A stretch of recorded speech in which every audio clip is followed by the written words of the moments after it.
Welcome to the Shoulder Strikes MMA podcast. You are now listening to the Hot Take Hot Box.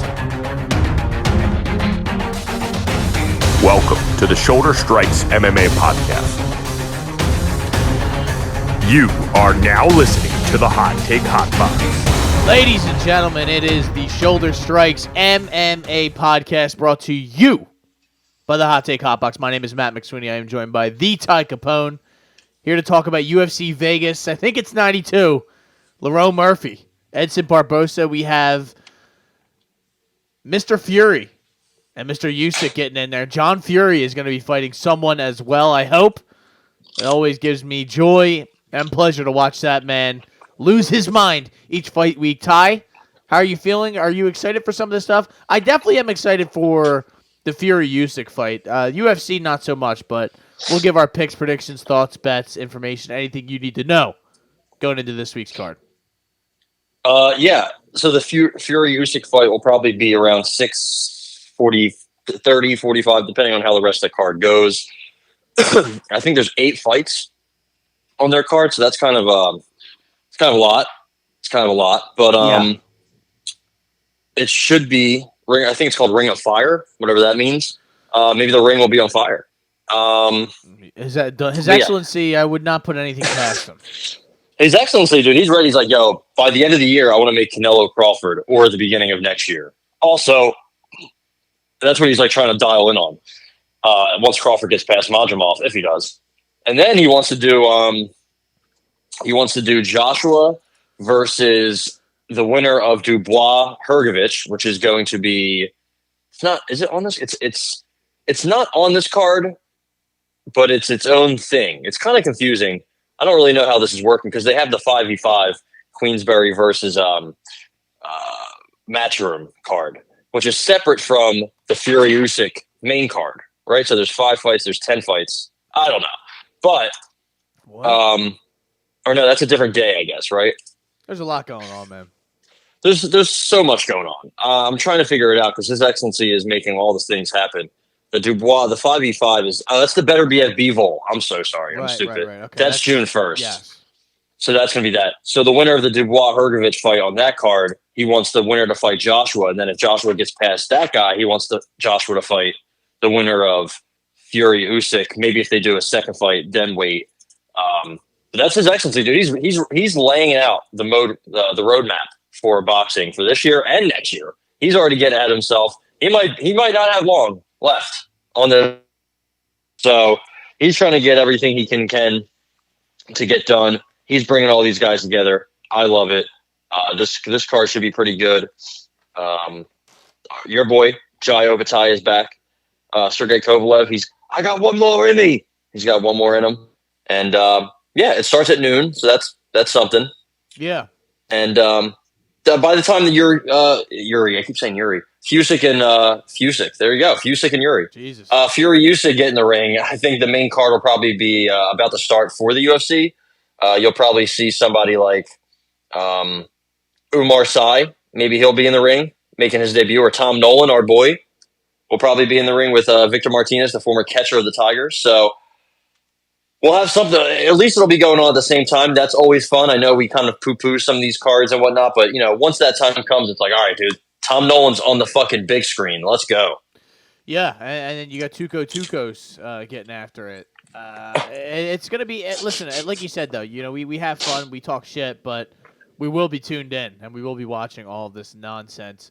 Do you have any sort of thought or excitement towards the Bellator Patchy Mix fight this weekend? I guess that's or Friday night, I believe.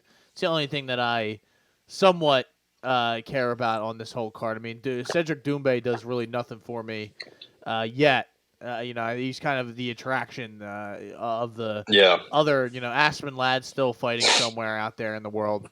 Other than that, it's really not much. But she's buried on the prelims. Yeah. There's a couple fighters on this that I'd be interested to watch, like Imam-Shafi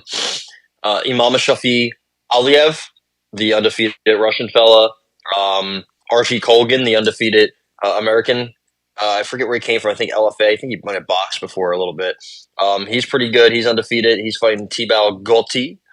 There's a bunch of French fellas. Yves Landau, I like saying their names. That's yeah. Patchy Mix has already beat Magomedov Yeah. pretty easily, so I think he'll probably win this. If you want to put him in a parlay, I think he should run through this guy. The UFC should get him, Patchy Mix. I think he might be the best of the best outside of the UFC. For sure. Sadly, that whole card starts at 11 a.m., so everything's going on early Saturday when I'll be working. And it looks like Aspen Ladd's fighting a Ekaterina Shakarova. She looks pretty cute. She looks pretty. I was gonna say tall, but she's not that tall. I guess she's got a big grappling base. She's probably going to take down Aspen Ladd a bunch of times, so that should be fun to watch if you're into that. But all in all, there's not too much from any of these cards, but there is a lot going on at the same time. Yeah. So that's always fun. You can have like a bunch of different devices open. You're like, all right, dude, what's going on? You can just start telling everybody around you what, Mansour Barnawee's fighting. And they're like, what? And you're like, don't worry about it. Now fucking Fury's fight. Now this is going on. And then we're probably going to have a couple game sixes also that Saturday. So it should be a fun day. I'll say that. So let's get right into it, Ty. We have Edson Barboza. This is UFC Vegas 92 from the Apex. They could never sell a ticket for this fight card outside of the Apex. I'm just kidding. They probably could, but you know what I'm saying. Edson Barboza, Lerone Murphy. Lerone Murphy is quite the attraction. This guy fights once every 3 years. He's 13-0 and 1. That one tie, I believe, coming against my boy Zubaira, who, against the Habib Poirier fight. He dropped Murphy, too. He did. Well, after he beat Connor, he had a draw with Murphy. Lerone Murphy, you want to talk about getting slow-rolled. I mean, this guy, he has not really fought any other than maybe Josh Kulabau. I mean, he fights like the who's who of like prospects on the way up, but then it's like, I don't know, man. Like, it seems like this is a huge step up in competition for a Lerone Murphy fighting Edson Barboza, 24-11, coming off of that unanimous decision victory over Sadiq Youssef, where he was in hell to start that fight, and then kind of he cruised his way to a victory. Am I remembering that correctly? I believe that's how. Yeah, he was literally on death's doorstep, quick in the first round. Sadiq couldn't finish him, and then that was it. It was over. Barboza had a coming to Jesus moment in the second round, and then pretty much won every round from there. I had Sadiq, I think, TKO, and he looked good, and then I don't know what happened. So Barboza does have that 5-round main event experience as well in back-to-back fights. I feel like, Murphy's lack of experience, his lack of finishing ability, he hasn't been truly tested yet. The really good part of his striking are his kicks, his body kicks, his low kicks. But you're fighting Edson Barboza. I don't even know if you could, like we saw with Jonathan Martinez against Aldo. If that's negated, then what? I don't think he's going to go for takedowns. He doesn't really have good takedown defense himself, Lerone Murphy, 46% compared to Barboza's 75%. And we saw last fight, Barboza used his wrestling to take down Sadiq Youssef to get some control time. And Barboza has good boxing, has good leg kicks, tough to take down. All in all, the cardio. I got Edson Barboza here, money line. I think he's going to win this fight. I think he, obviously the age is a bit concerned, but he's bigger than Murphy. He's longer.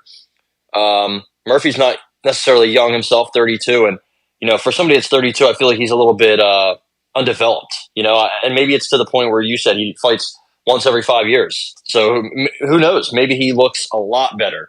But I think he's going to have to probably get Barboza out here early, or else I don't know if he wins a decision. So just for that, I got Edson money line.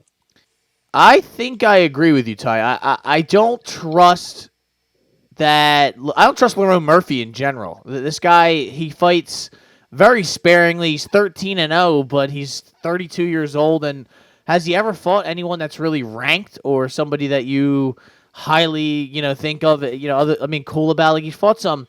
Mr. Finland, yeah, but who hasn't knocked out Mr. Finland? And he was in trouble in the first round. Mr. Finland took him down a bunch of times. He's been taken down before. Zubaira took him down and dropped him in that fight. But he also took down and dropped Josh Kulabau in his last fight. I feel like maybe he's come a long way. But again, that fight against Gabriel Santos was not that long ago. I do like Santos. I think he's pretty solid, but he was able to take down and control Lerone Murphy, almost won a split. That guy's had pretty unfortunate luck. He went from Lerone Murphy to David Onama. So 2 tough tests for him. Yeah. I just don't know if Murphy has enough here. Again, I think maybe he edged out the first round, maybe the first 2, but I think it could be like the Sadiq Youssef fight, where Barboza takes over late. I guess we'll see. Maybe this damage will catch up with Edson, but I took a picture with him about 7 years ago ish, and I think my fighting spirit will live through him this Saturday. Yeah, I'm with you on that. You're the fighting spirit, Modelo. Root for the fighting spirit. I don't know, Ty. I don't feel extremely confident in this, just because there obviously is that chance that, I mean, Edson's 38 years old. Lerone could come out and just spark him and get him out of there, and you're like, oh wow, this really went left. But that could have happened in the Sadiq fight, and it didn't though. And I don't know. I think this is a good matchup for Edson Barboza. It's a guy in Lerone Murphy. You don't think he's gonna? I don't think he'll have like a large amount of success taking him down and holding him down and controlling him, which is probably the way to really beat and neutralize Edson Barboza. So if you're gonna try and play his game, stand and kickbox with him, I'm probably gonna take Edson Barboza in a matchup like that. He's bigger. He's longer. He's more technical. He's probably more powerful or close to as powerful as Lerone Murphy. So yeah, I'm curious to see what maybe a TKO would be, plus 260. I don't know if I like that. I think I'd probably take him points, which is plus 460. Wow. I might bet that in my private life. I think I'm just going to take the money line with you, plus 120, Edson Barboza. Let's get it. So, Ty, Chaos Williams, Carlston Harris is the next fight we are going to talk about here. Carlston Harris, 19-5. That is right? I'm not tripping. Yeah. I thought you were like, wait, are you sure? I was like, wait, what? Tripping balls. I was like, God damn it. A bunch of fights outside the UFC, yeah. Nah, yeah. He's 30 years old, Chaos Williams, that is, just coming off of a split decision victory over Rolando Bedoya, who I think he gave him his first loss, or he had, no, that might be his second loss. I may be wrong. It's probably his third loss. Now it's his fourth loss. Now it's his fifth loss. No, I think I don't want to say like the kind of his first loss. The hype behind Chaos Williams kind of has like dissipated a little bit. I mean, he was really he came into the UFC hot, was knocking people out, and then he lost to Michel Pereira, and then he went to war with Semmelsberger. He beat Baeza, which that was a good W at the time. When's the last time we saw Miguel Baeza? That's Carmel Thunder. Yeah, Carmel Thunder. Last time he was in there was 2022. Ago. He lost to Filaho, which that'll make you think about. He's fighting Puna Soriano on the 8th of June. So there you go. So you'll get to see Miguel Baeza relatively soon. Ty, what are the odds here? I apparently don't have any of the odds for any of these fights now. I have to start using a different website. I believe it is. I think Chaos Williams is minus 130. There you go. Yep. Minus 130 to Carlston Harris is plus 110. I don't know, because it's not like I have a good read on either of these guys. I don't think either of them are that good. No. Chaos is only 30. The Ox Fighter, sure, didn't know that was his nickname. Carlston Harris is big, but he's getting old. He hasn't fought anyone though either, other than Shavkat, who killed him. But Shavkat will kill everyone. Yeah, he also killed Carlston Harris. Is that who you're talking about? Mm-hmm. Okay, I thought. My bad. Maybe Chaos also got smoked by him. No. Yeah, Chaos is just I don't know, man. I feel like he's not the early KO guy that we thought we had when he made his debut. Right, he knocked out Morono and Abdul Razak Hassan within 30 seconds, back to back. That was crazy. And then, ever since, he did finish Baeza. That was late in the fight, and Baeza, was throwing up submissions the whole fight. The Semmelsberger fight was back and forth. Randy Brown, he obviously dropped Randy Brown, but he lost a close one. And then honestly, the Bedoya fight was really close. Yeah. So he's kind of been in some close fights. He's a powerful striker. He's very durable. Like I said, he gets himself into these close fights. He has a very, very solid takedown defense, 80%. Pereira's the only one who could get him down, which, looking back on it, that's not a bad feat, especially going the distance with him. So that's good. And then you got Carlston Harris. He's got very good submission grappling. The problem is he's been finished a couple times before, has some questionable striking defense, getting old. He only has one loss in the UFC, but it's to Shavkat. He was getting beat by Jeremiah Wells that entire fight, and then he pulled out the late Anaconda. He does have a couple Anacondas, so maybe he could catch Chaos in something. I don't know. really how great Chaos's submission grappling defense is. He does have a couple submissions, but they were early in his career, I think. So, I'm gonna go Chaos money line -130. I think he ekes out a decision or he knocks him out. I don't see how Carlson Harris can win 2 rounds here, but maybe he submits him late. That could happen.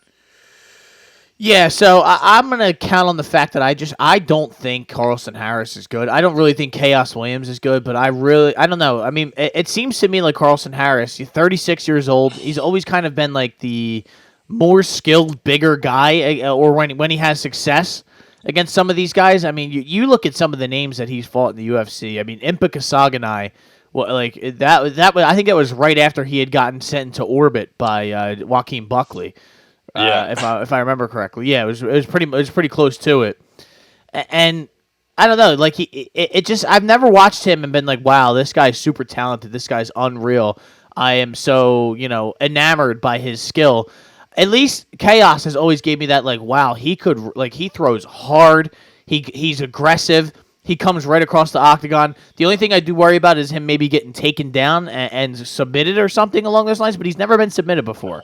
So I'm going to hopefully count on the fact that that's not going to happen in this fight, and I'm going to bet Chaos Williams TKO +140. Carlson Harris doesn't really have great wrestling. He was able to take down Jared Gooden, but that doesn't say much at all. I think you could take down Jared Gooden. Other than that, he hasn't been able to get any takedowns in the UFC. But again, opportunistic submissions, so I'm sure Chaos will be watching that. Again, Chaos is only 30, which I, for some reason, find hard to believe. I don't know why. But I believe Chaos trains at Murcielago with Buckley and Charles Johnson, all those guys that were on the last card. Decent fighters, and I think Buckley's made a lot of improvements. Chaos is a big dude too, and I'll just say it again, he's only 30, so making improvements. Carlson Harris, Mozambique, I think he's probably just on the downswing of his career. 36 years old, and his striking, when he gets hit, it just looks awkward. He looks very awkward striking. So I'm gonna fade him here. Hopefully it comes through unlike last time when Jeremiah Wells failed us. Jeremiah Wells did fail us. I think we learned our lesson though. Don't bet him. Just stay away from anything involving him. Don't bet him. Do not bet him. I swear, please don't bet him. How about Ramiz Brahimaj? Is that correct? Is that who? Brahimi? Yeah, it's all the same to me.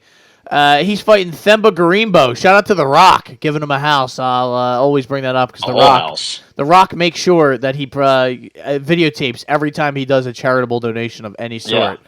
And he's crying the whole time while he's doing it, and he's like, it just means a lot to The Rock. This is still speaking in third person when he's not in the WWE, which is wild.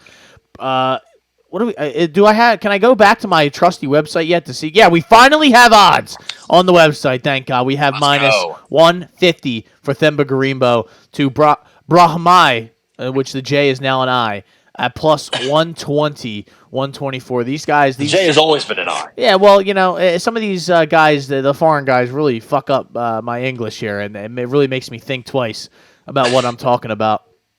Ty, I'll just let you lead this one off. Who do you like here? I personally am a Themba Garimbo guy, so it's going to be eventually he's going to get cooked. I just don't know if it's here tonight.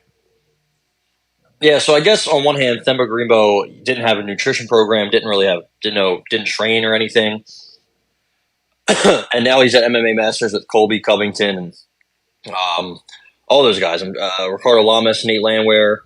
Taporia was at MMA Masters. I don't know if he still is. Cesar Fajea, bunch of guys over there. So, now he's on an actual program. He's got the right system, I guess, around him. But he is 33, so this should be his prime. What else? He just got scammed for $5,000. Got ripped off by. He was supposed to send. I don't know if it was water or it was something. No, he was trying to build a library in Zimbabwe, right? Zimbabwe is where he's from? I think so. Yeah. So he tried sending $5,000, and then I guess it got scammed by somebody. We got to be better than that. Yeah. We got to be smarter than that. But, whatever. And then his coach's mom died this week also. Jesus. So he's going through it. He's going through it. And then the thing with Ramiz, we haven't seen him in a long time. Yeah. We haven't seen him in a long, long time since he fought your boy Michael Gilmore. You said he was next up. It's been about That guy. longer than 2 years. You know what's funny about that guy? That might actually be the worst guy that's ever been in the UFC. Like, he had no business being in the UFC whatsoever. And just because he filled in for the Ultimate Fighter, they felt bad. They gave him like multiple fights, and Buddy was just getting finished left and right. I mean, dude, he got standing guillotined by like an 0-0 guy on the regional scene. Then he fought and he got triangle. He was just getting choked out by everybody. Yeah. And then for some reason, they're like, let's put him on the Ultimate Fighter. And they're like, all right, dude, we'll put him on the Ultimate Fighter. And he got starched by Urbina, and then he gets a fight in UFC and gets smoked by Petrosky and the Ramiz. I'm like, all right, maybe this guy's not. He hasn't fought since, the Gentleman, his nickname is. So look for him and Matt to get it on one of these days. We haven't seen Ramiz in a while. I guess he had a spinal injury that required. He opted for therapy over a bunch of surgeries, so that's good. But this might be it's not good. Whale play. It's also not good. He also had a tumor about 5 years ago removed near his eye before he fought, I think, Sasha Palatnikov or Max Griffin.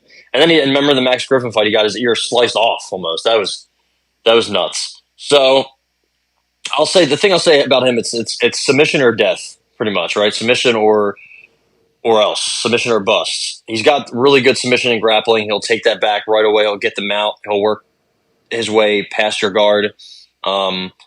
Again, it's been 2 years, but he is 31. So maybe he's gotten a lot better. I think his stand-up's okay. It's serviceable.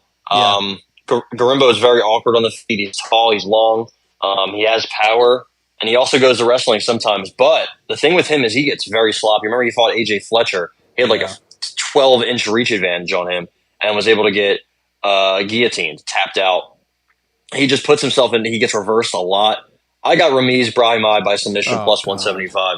I think he gets the rear naked choke. I think he gets a guillotine choke of some sort. He has good chokes. He has good takedowns. And it's just the ability to find that submission, the ability to put himself in a good position, and the ability of Garimbo to put himself in bad positions. I think Brahimaj is going to take control. I don't know what round, but it might not look good early. I'll say that. I don't know if he can win a decision or a knockout because he doesn't have any. But I think he finds a submission at some point and puts in that RNC. Brahimaj submission plus 195 here on the website. Thank God we got our odds back. All these fake odds that you probably go on the website, they're not even real. But Themba Garimbo, he has 6 submissions himself on the record. I'm gonna stay away from this. I just Now, I don't like that you went the other way. You told me this guy's got spinal injuries and, he hasn't fought in forever, and then you still bet him. That I don't know, though. I really want to bet Themba Garimbo here, but I just don't know where I do it, how, what's the... Do you think it's probably a finish or bust for him, or is it could he probably outlast a decision? I don't know. He could definitely win it. He could definitely win a decision, I think. You said Garimbo, that is, right? Yeah. Not that he has that many, but the win against Takashi Sato is pretty good. He has a win over Julio Rodriguez, not the Seattle Mariners outfielder, but he has a couple decisions. It can be done. But he's been choked out multiple times. He has 2 submission losses, and I believe they were both guillotines. Just something to watch out for. He's very long, and I think with that, being long, you could get put in a long man choke. I know he could theoretically have a long man choke of his own, but you stick that neck out there and it gets snatched up. Brahimaj has a nice tight submission. So yeah. Oh, that boy tight. All right, so I'm gonna go Garimbo, TKO plus 310. I've evaluated it enough, and it's better odds than the decision. So I'll take the chance that he, after knocking out Pete Rodriguez, is going to be feeling himself. I bet on Pete Rodriguez also. So did I. That was good. I believe I did. And it was 30 seconds. I don't think there's anything worse than when something like that happens. It's over. Yeah, you're like, oh my god. You tell everyone, you're like, yo, I got this, and it's like, oh wow, oh wow, oh man, oh shit. and then he's just sleeping. You're like, oh man, all right, next on to the next one. You instantly just upload the app again. You're like, all right, let's see what's next. All right, guys, take this one next. Yeah, yeah. They're like, okay, bud. Adrian Yanez, Vinicius Salvador, your boy. I know you like the way Fenomeno fights. I know you actually hate the way this guy fights. I hate him. You can't stand it. He lost to CJ Vergara. I think he missed weight. Yeah, and he also lost to Victor Altamirano, which is about as red of a flag as you can possibly get here. He's getting another matchup against Adrian Yanez, which is not, I don't think this is a great matchup for him at all. Salvador, that being. Yanez he's got something to prove, man. He really has to come out here and make a statement. The only thing I don't like about Yanez is like if a gust of wind comes by, the party's over for him. It's not good. Ever since he knocked out Tony Kelly, it has been downhill since then. He got knocked out by Rob Font, and then he got destroyed via leg kick by Jonathan Martinez. He is a big favorite here, though, at minus 450, 395, 380. So these odds are really all over the place. Ty, do we like anything here? I'll give you a couple of TKO numbers and things of that nature. TKO is minus 110 here for Yanez. Salvador's is plus 650. I don't really know if I like that or if it's worth betting. I like TKO for Yanez. I think this is a big bounce back spot. Okay. Funny enough, he also has a clear grappling path if he wants to use it, which he probably won't.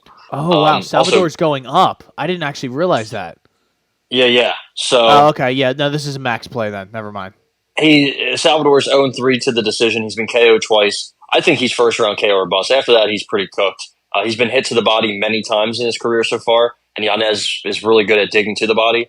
Salvador hits hard, but he backs up a lot, and his cardio falls off a cliff very easily. So Yanez has the his durability has been compromised a few times, but the Rob Font one, it was they almost connect at the same time, a millisecond away from him landing that shot, but it is what it is.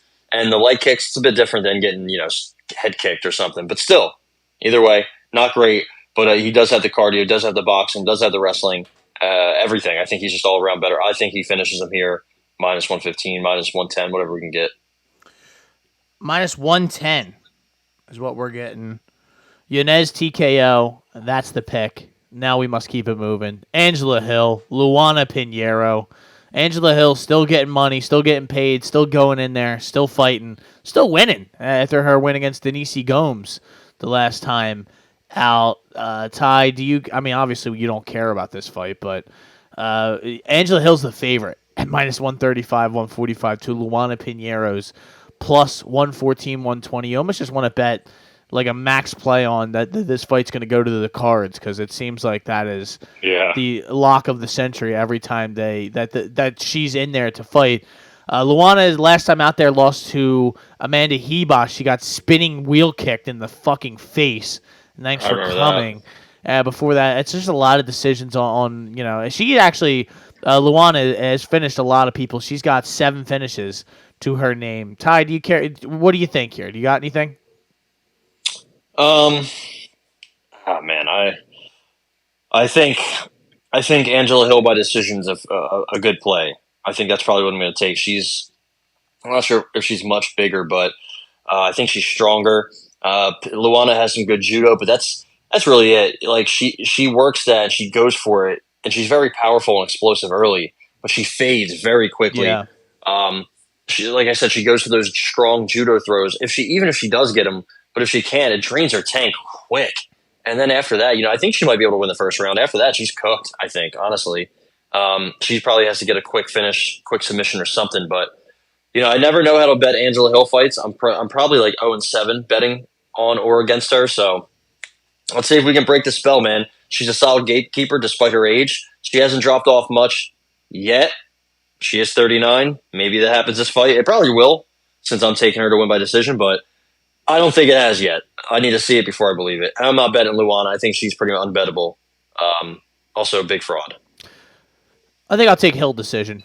I'll take it with you. Plus 105. So, and she's just a decision monster, and she's won us some money in the past when we've decided to bet her. Luana Pinheiro, she has a couple of good fights against, quality opponents, quality enough opponents. Fighting Michelle Waterson-Gomez is basically like fighting Angela Hill, but it's what are you gonna do? She's 11-2 in her career. This could be where she just goes out and maybe subs Angela Hill, makes her look like a bum, but I'm not gonna count on that happening here. So Angela Hill decision plus 105. Here we go, Ty. Tom Nolan getting back in there after a rough UFC debut. He got finished in 1 minute and 3 seconds. He was doing the chicken dance up and down the octagon, all over the place. People thought it was fucking dance night in that it was disco night in the octagon when Tom Nolan got in there the last time.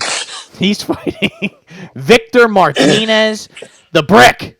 Don't fucking talk shit when you walk around the Brick. No, the Brick. Oh, all right. He got finished by Jordan Levitt the last time out. I could not tell you when that was, how that happened, or what I was doing that night. Muniz Allen. Oh, I do remember. That's right, because it was supposed to be. Yep, I was at the casino. This was probably one of the ones that I stopped watching halfway through and walked away and went. Probably one he did best. You see Jordan Levitt knocking somebody out, you're like, oh, it's gonna be a long night. I think I actually had sub, and he fucking knocked the guy out. So I was I think it was his first knockout. Infuriated. Yeah, I was absolutely infuriated. So on this one, listen, the Tom Nolan. Let's hope that he's recovered from all those fucking breakdance moves that he was doing the last time out. Minus 500 to Victor Martinez is plus 360. This is quite a number for a guy who, like I just said, was doing the Cupid shuffle the last time out there. I gotta chill out. I'm sorry, but that shit pissed me off so bad. The fucking stanky leg. Yeah, he was hitting squabble that on the shit, folks, dude. He was doing the Harlem Shake in the middle of the octagon. Victor Martinez is not good. I think that's fair to say. Tom Nolan's so much bigger than him. I feel like this is a lock, but I don't know if this is bettable. This should be a lock, layup, slam dunk, alley-oop through the fucking legs. Victor Martinez has a loss to Eric Gonzalez on the regional scene. The Ghost Pepper. The Ghost Hot Spicy Pepper. That's all you need to know. He started out his career 0-2. He got knocked out, and then he got guillotined. So the fact that he was able to bounce back from starting your career 0-2 to get to the UFC, honestly, kind of commendable. Yeah. If I lose 2 in a row to start my career, I'm good. I'll go deliver mail, I guess, like he will be doing after Tom Nolan smacks him up and down the cage. I got Tom Nolan by, I don't even know if it's probably bettable. I'm probably not going to bet it. Yeah, it's minus 175 is the lowest you can get TKO at. I'm good. Maybe you do first round, but, I'm probably good on that. I don't think this guy, maybe he doesn't Bogdan Grotom. Maybe not. I don't know. But he does start out quick, whether it's him getting knocked out or he's knocking somebody out. So I think he smokes Victor Martinez. Victor Martinez just isn't really good. Getting KO'd by Jordan Levitt and losing to Eric Gonzalez. Yeah, he can't strike or grapple, it seems like. So I do wonder, though, guys coming off of a quick KO loss, usually it seems like they're a bit timid in the first round in their next fight, right? And his fight was only 4 months ago. So maybe you take a chance on Tom Nolan TKO 2 or 3 instead of 1, but that might be something I consider. But either way, I'm probably going to stay away. Yeah, I'm going to stay away. I actually would think about dabbling on like a submission. I know he doesn't really have any on his record, but it seems like that would be something that would happen here just because, like I said, it's never happened before. He's plus 1,000 submission, and maybe he is scared to really kind of engage in a firefight like he did last time, and he maybe goes the safer route. I might bet that in my private life. Not going to take that here on the card, so just something to think about out there, ladies and gentlemen. Food for thought, as some would say. Umar C. I know Ty has been shouting from the rooftops that he can't wait to see this guy fight. He's 28, built like a fucking tank. He looks scary. Never seen him fight though. Oh my god, that's the Alcantara that he fought the last time out there in KOF. What? Yeah, that's the guy from the UFC, isn't it? Yeah. Yeah. It's not the one I'm thinking of though, right? I think there's a Yuri. bunch of them. No, yeah, I don't know. There's a Yuri Alcantara. This is Ildemir. Ildemir. He lost to Jelton Almeida on Thunder fight, so he ended his Victor Pesta as well. Jesus Christ, and Oleg Dadanov, and Sai, okay, and Ismailaev, and all the guys. Oh my God, Marcus Perez, Henrique da Silva. Yeah, he Who lost did to he good lose Bruno. to? Yeah, Bruno Silva, Fabio Maldonado, Luis Santos. Okay, that guy was getting some fucking work in, but But yeah, Umar Sy beat the brakes. He beats the shit out of anybody. Luis Enrique Silva also beat him. So back-to-back fights, beating UFC vets, I guess at least you can say. He has a couple fights in KSW where he's probably fighting guys that are juiced up to the gills, like Antonio Tricoli was and Bellato, but he's not fighting them. He's on his third opponent. He's fighting George Tokos. So he's fighting Toktost. And Yeah, he's about to be toast. yeah, I don't think this guy's good. I'm just going to say that right now. He trains at Kill Cliff FC. He's probably the punching bag over there. His last fight, he beat this guy, Myron Dennis. He slammed him. It was like a very weak slam, and the guy's arm snapped in half, I guess. Before that, he fought this fella, Brian Jackson, right? And it looked like the most absolute set up, fake, just...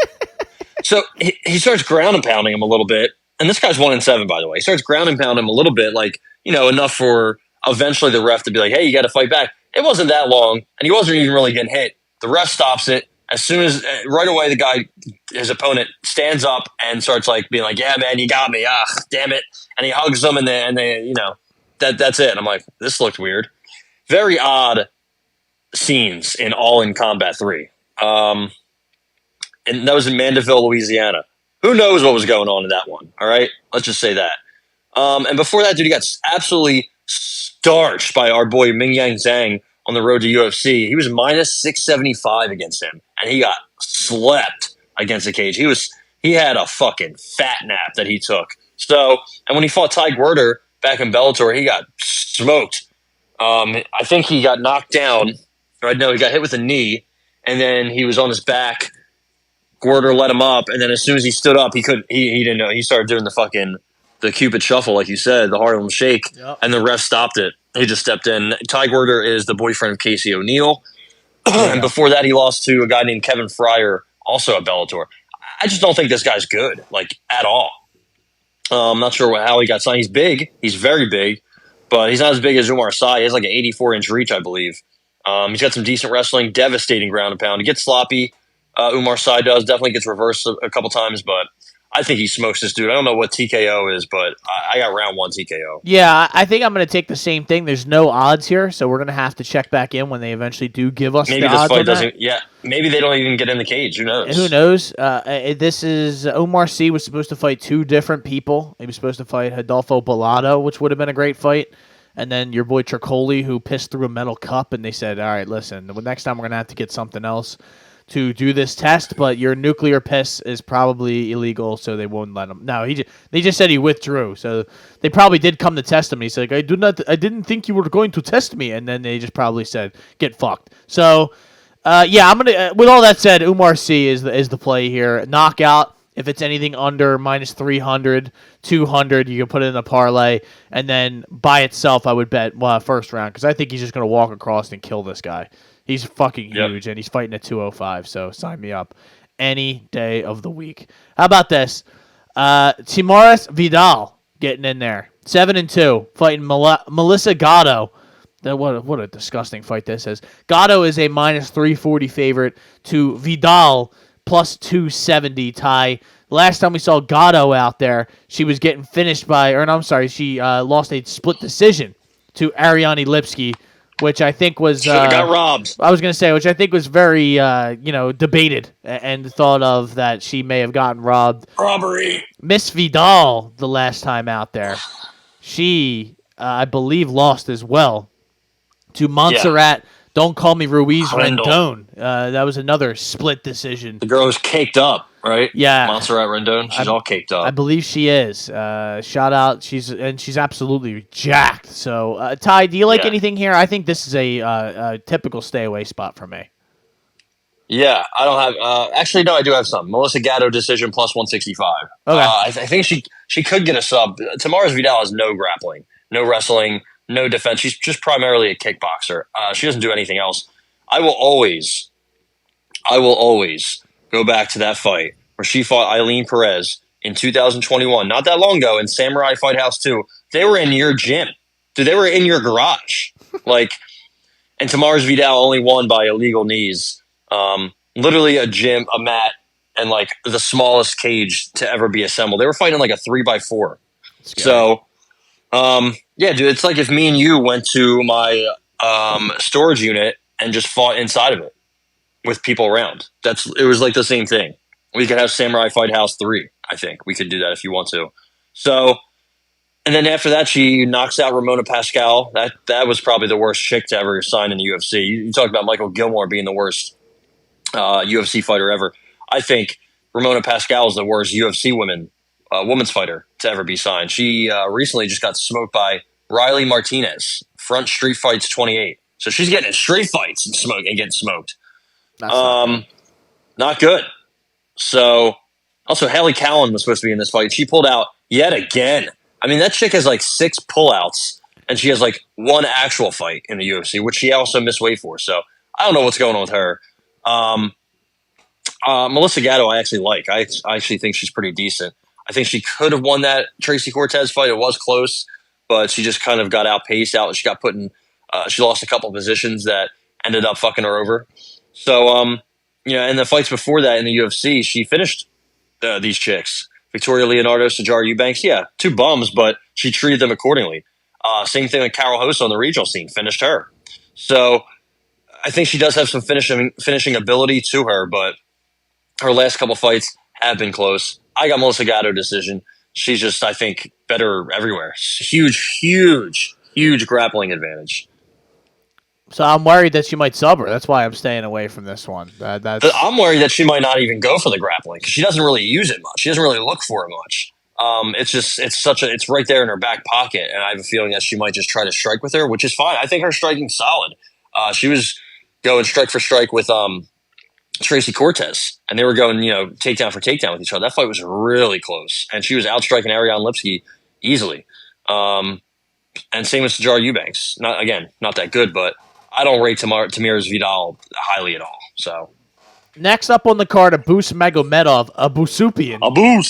He's fighting Worley Alves. Alves plus 240, 220.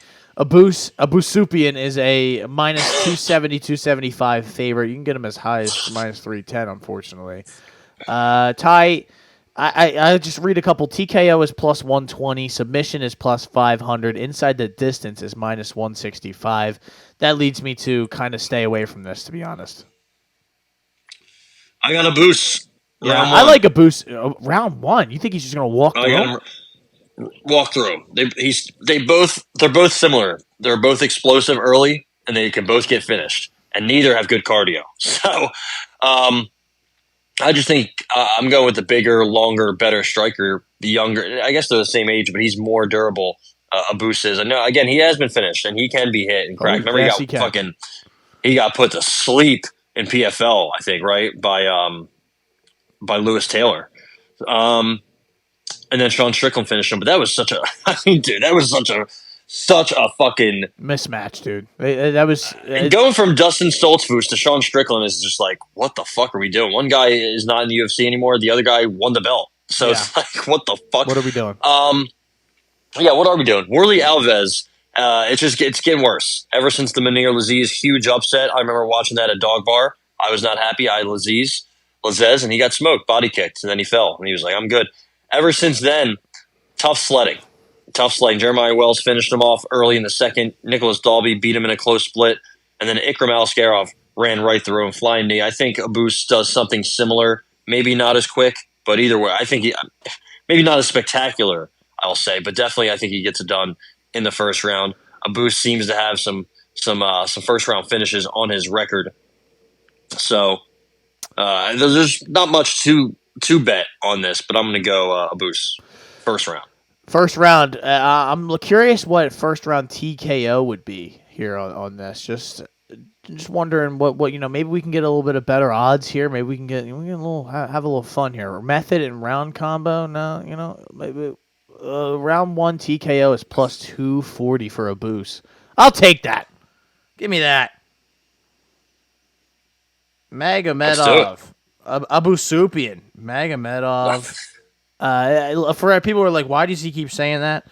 That is what his name says on Tapology for his full legal gov name, Abusupian.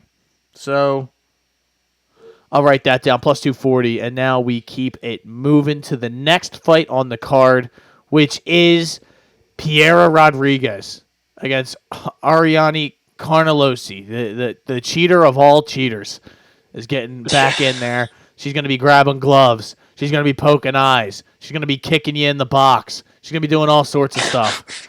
Anything you can imagine, she's going to do it. She's going to do it dirty. And you're going to be like, wow, this... Fence. Yeah, she'll grab the fence. She's broken every sort of rule you can imagine while just getting killed sometimes every once in a while. Somehow not pissing hot. I don't know Yeah, how. that doesn't make much sense either. But... let me pull the odds up here. I'm all over the place. My tabs are all mixed up.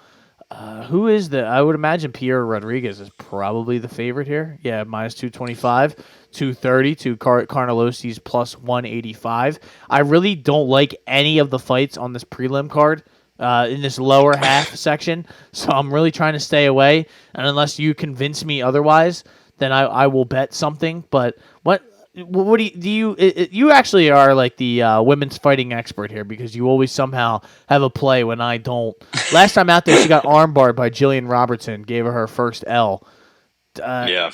I don't know if I want anything to do with this. This could be a Carnelosi just smash fest if things go left. Yeah. I think it goes down very easily. I think it's very simple. I guess we'll see. I mean, if it stays standing for a while, it could probably go Carnelosi's way. She's kind of like a budget version of Priscilla Cachoeira, right? She's jacked, she's powerful, cardio isn't good. Her takedown defense, 8%. I got Piera Rodriguez by decision, plus even money, plus 100, whatever. Not very good, but she gets about 3.3 takedowns per 15.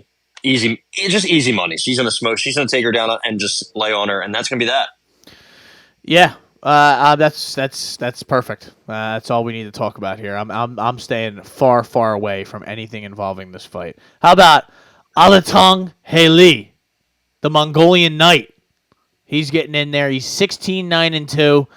The gentleman from China always have a wild record coming into some of these fights. He's fighting, I believe, Kilton Rodriguez, Clayton, however you say this gentleman's name. Why is Tapology's having a mental breakdown? Maybe my computer's going to be shutting down in a second now. Minus 150 for Mr. Rodriguez. Alatong Haley is plus 125, 130 tie. What do you like here? I kind of want to go with the underdog, Alatong Haley. I've liked Clayton Rodriguez for a while, but man, he's moving up, and he's moving up after not really having success at flyweight. His only real win was knocking out Shannon Ross, and who hasn't done that? Yeah. So he missed weight against Tyra, had to cancel that. Missed weight against Shannon Ross, and then he got finished by a Basharat brother in the first round. That's not a good look. I mean, yeah, this is his second fight at 135. He has that flashy kickboxing and striking. He has some good power, but that's really it. He has a tendency to slow down as the fight goes on. He can be controlled. He can be out-grappled. His losses aren't good. And, him and Alatong Haley are similar in size, but he's the more natural flyweight. Alatong Haley hits hard. I don't know. I don't rate him too highly, but his last fight was Chris Gutierrez, and that's a tough fight for literally anybody almost, let alone somebody if you're going to be like at the bottom of a card here.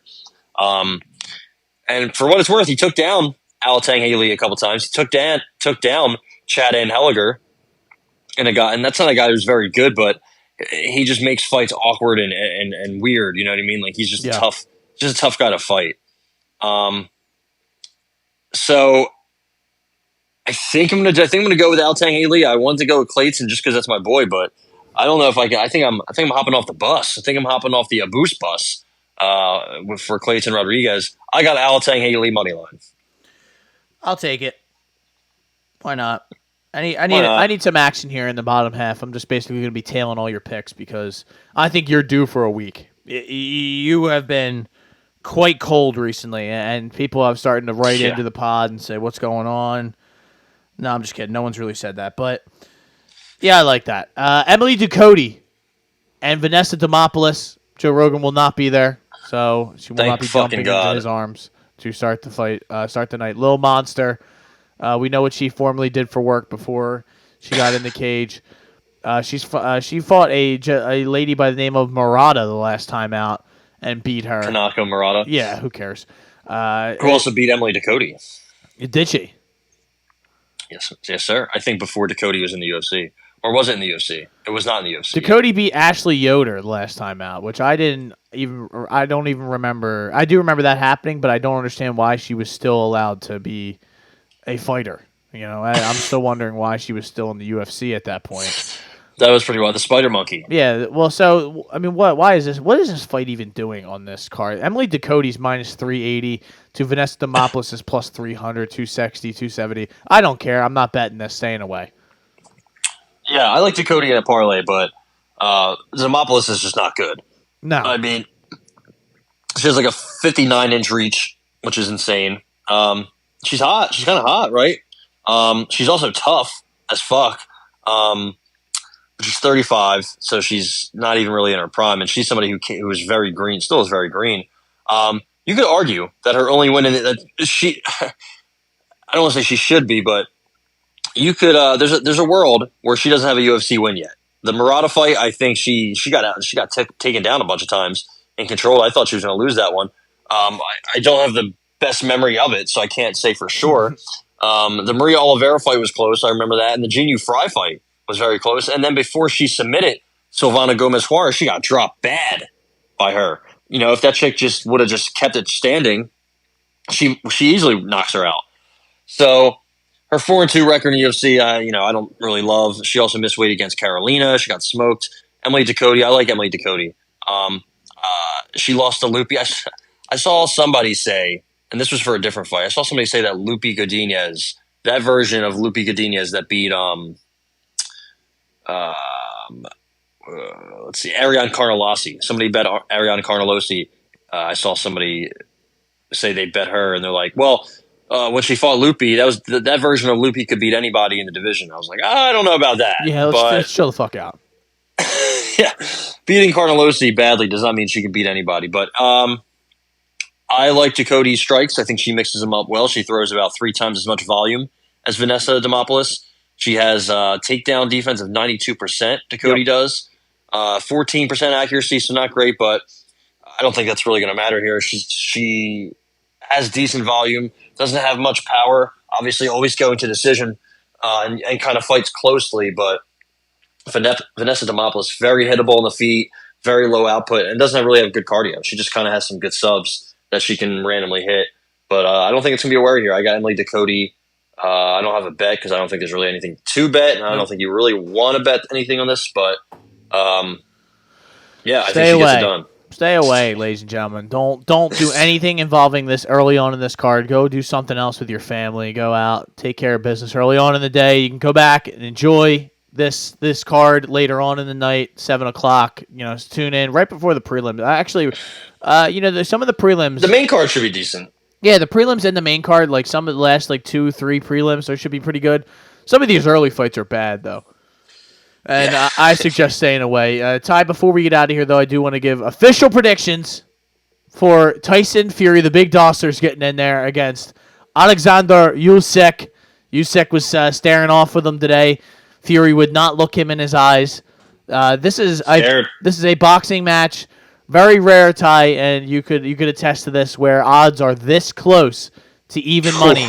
Minus 118, 102, minus 120. Plus 120, plus 100, we're getting numbers right close to earth here.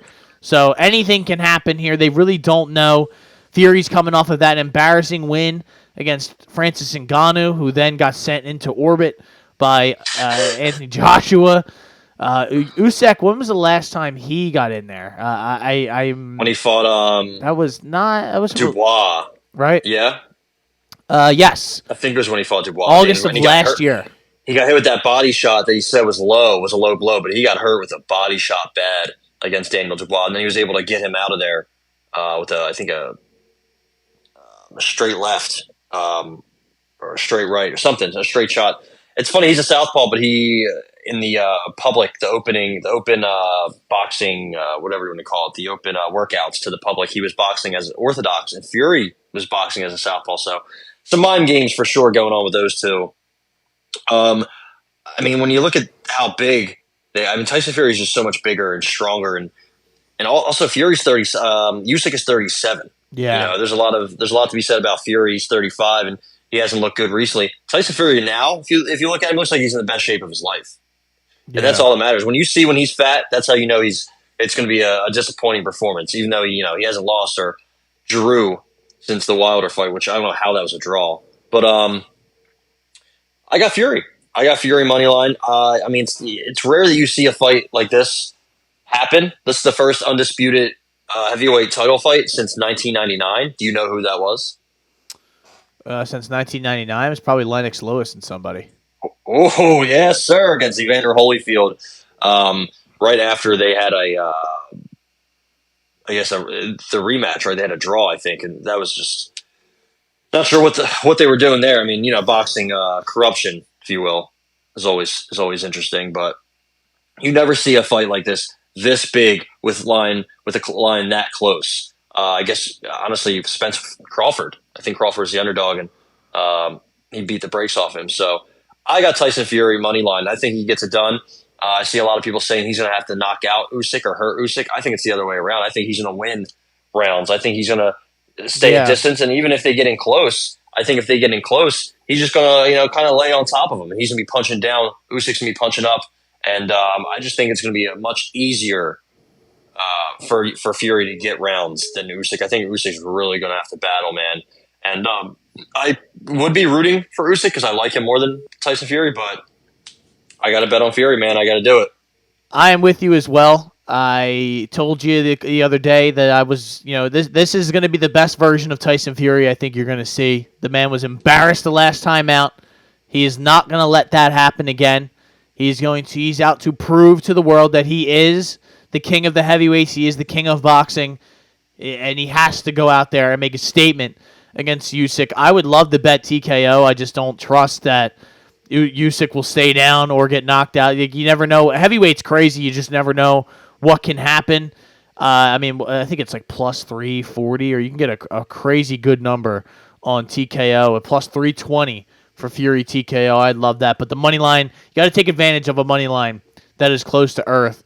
Like this one is. Tyson Fury minus 120 money line is going on our cards this week for the first time ever. We're putting a boxing match on our cards, as we should. And there you go. I just think that the size, like you made mention of, it's just going to be so much of a factor.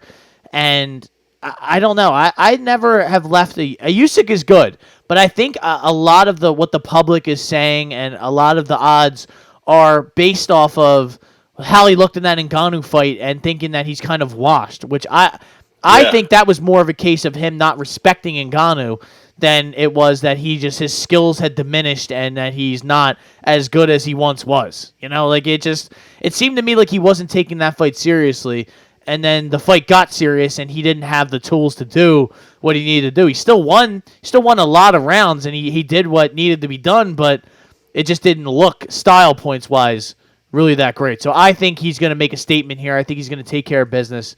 And I think Tyson Fury, the big dosser, takes care of business. The Gypsy King gets it done. So start singing afterwards. Yep. It's going to be a whole thing. Usyk's going to want a rematch, and it'll be like, I'm just going to go away. I think it's going to look similar to some of them Wilder fights, or the second and the third Wilder fight. Not necessarily the first one. I don't want that to happen. I could see him get dropped by Usyk, but I don't know if it'll be enough to really, If he keeps it at distance, he's gonna just pick him apart. I really do believe, and if he is, I am led to believe he's in great shape.